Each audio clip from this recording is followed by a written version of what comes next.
చెరువుల పరిరక్షణ కోసం ప్రభుత్వం కఠిన నిబంధనలు అమలు చేస్తున్నప్పటికీ క్షేత్రస్థాయిలో అమలు కావడం లేదని స్థానికులు ఆవేదన వ్యక్తం చేస్తున్నారు. చెరువుల నుంచి విచక్షణ రహితంగా మట్టిని తవ్వడం వల్ల భవిష్యత్తులో నీటి నిల్వ సామర్థ్యం తగ్గిపోవడంతో పాటు వ్యవసాయానికి తీవ్ర నష్టం వాటిల్లే ప్రమాదం ఉందని రైతులు ఆందోళన వ్యక్తం చేస్తున్నారు. అనకాపల్లి జిల్లా చోడవరం మండలం లక్ష్మీపురం గ్రామంలో మట్టి మాఫియా చెలరేగిపోతోంది. చెరువుల్లోని మట్టిని తరలిస్తూ అక్రమార్కులు కోట్ల రూపాయల దందా చేస్తున్నారంటున్న ఆరోపణలపై మరింత సమాచారాన్ని మా ప్రతినిధి డిపి నాయుడు అందిస్తారు. అక్రమార్కులు రెచ్చిపోతున్న పరిస్థితి అనకాపల్లి జిల్లాలో ప్రధానంగా కనిపిస్తున్న పరిస్థితి మనకి కనిపిస్తుంది. మట్టి మాఫియా దందా ప్రధానంగా కూడా కనిపిస్తున్న పరిస్థితి అయితే ఉంది. ఇక్కడ మనం చూసుకున్నట్టు చోడవరం మండలంలోని లక్ష్మీపురం చెరువునైతే కనుక అక్రమార్కులు పూర్తిగా తవ్వేస్తున్న పరిస్థితి కూడా కనిపిస్తుంది. ఏదైతే నీటి అవసరాల కోసం ఏర్పాటైనటువంటి ఈ చెరువుల్లో నీటి నిల్వలు తగ్గిపోవడంతో మట్టి దందాకైతే తెరలేపిన పరిస్థితి కూడా మనకి ప్రధానంగా కనిపిస్తుంది. రాత్రి పగలను లేకుండా అడ్డు అదుపు లేకుండా జేసీబీలతో ట్రాక్టర్లతో ఇష్టానుసారం అక్కడ మొత్తం చెరువులో ఉన్న మట్టిని మొత్తం తోలేస్తున్న పరిస్థితి అయితే మనకి కనిపిస్తుంది. ఇక్కడ అధికారులు అయితే దీనిపై కన్నెత్తి కూడా చూడకపోవడం చూస్తుంటే కనుక చాలా ఆశ్చర్యానికి గురవుతున్న పరిస్థితి కూడా మనకి కనిపిస్తుంది.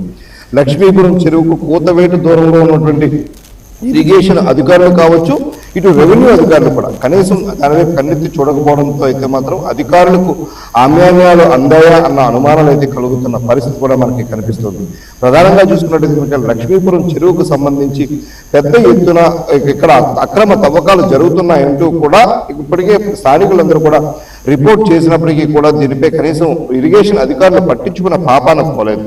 ప్రధానంగా చూసుకున్నట్టయితే కనుక మన విజువల్స్ లో చూస్తున్నట్టుగా ఇక్కడ చెరువుకు సంబంధించి చెరువు గర్భాన్ని అంతా కూడా పూర్తిగా ఇష్టానుసారం తవ్వలు వేయడం ద్వారా అయితే కనుక రానున్న రోజుల్లో ఇక్కడ ప్రజలకైతే చాలా ఇబ్బందులు గురే అవకాశాలు ఉన్నాయంటూ కూడా చెప్తున్న పరిస్థితి కూడా మనకి కనిపిస్తుంది. ఎందుకంటే ఇక్కడ ఇష్టానుసారం అంటే ఇరిగేషన్ అధికారులకు పర్మిషన్ లేకుండా ఎక్కడ పడితే అక్కడ తవ్వడం ద్వారా అయితే మాత్రం పెద్ద పెద్ద గుంతలు పెద్ద గుయ్యలు ఏర్పడడం ద్వారా రానున్న రోజుల్లో వచ్చినటువంటి వర్షాల సమయంలో అయితే కనుక ఆ గుయ్యల్లో నీరు చేరుతుంది. అదేవిధంగా చూస్తే పొరపాటున ఇటు పిల్లలు కావచ్చు ఎవరైనా కూడా పొరపాటున దిగినట్టయితే కనుక దానిలో ప్రమాదానికి గురయ్యే పరిస్థితి కూడా ఉందంటూ కూడా చెప్తున్న పరిస్థితి అయితే ఉంది. అయితే ఇక్కడ చెరువులో మట్టిని ఇక్కడ నుంచి తరలించాలన్నా లేదంటే అందులో మట్టిని తీయాలన్నా కూడా పూర్తి స్థాయిలో ఇరిగేషన్ అధికారులు అదేవిధంగా రెవెన్యూ సిబ్బంది కూడా వారి పర్యవేక్షణలో పూర్తి స్థాయిలో ఇక్కడైతే చర్యలు చేపట్టాల్సిన పరిస్థితి అయితే ఉంది. అయితే ఇటు రెవెన్యూ అధికారులు కావచ్చు, ఇటు ఇరిగేషన్ అధికారులు కూడా పూర్తి స్థాయిలో కళ్ళు మూసుకున్న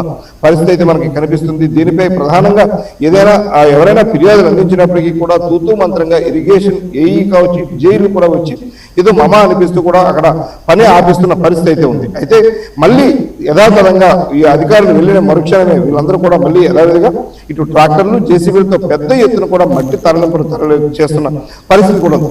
ఈ మట్టి మాఫియా అయితే మాత్రం చెలరేగిపోతున్న పరిస్థితి కూడా మనకి కనిపిస్తుంది.